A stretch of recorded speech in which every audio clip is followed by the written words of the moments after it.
Hello everyone, welcome back to my channel. Before we start deriving the mathematical equations of the backpropagation, let us first understand the notation that will be used throughout the derivation. Consider the neural network shown here. At the bottom, we have the input feature x1, x2 and x3. These inputs are passed through multiple hidden layers before reaching the output layer.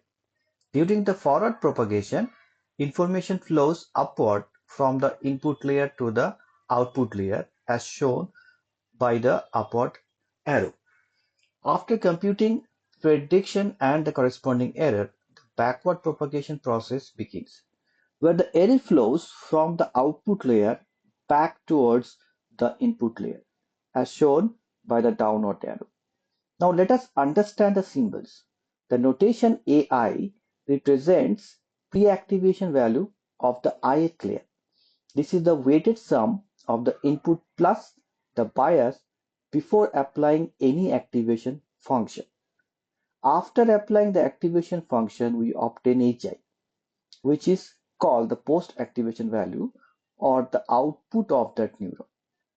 Next, Wi denotes the weight matrix associated with layer I. These weights determine how strongly neurons influence one another.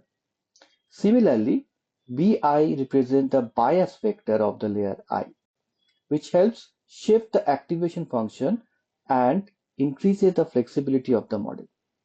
So, throughout the backpropagation derivation, remember AI is pre-activation value, HI post-activation value, Wi weighted matrix, Bi bias vector. These quantities will appear repeatedly in both the forward pass equations and the backward pass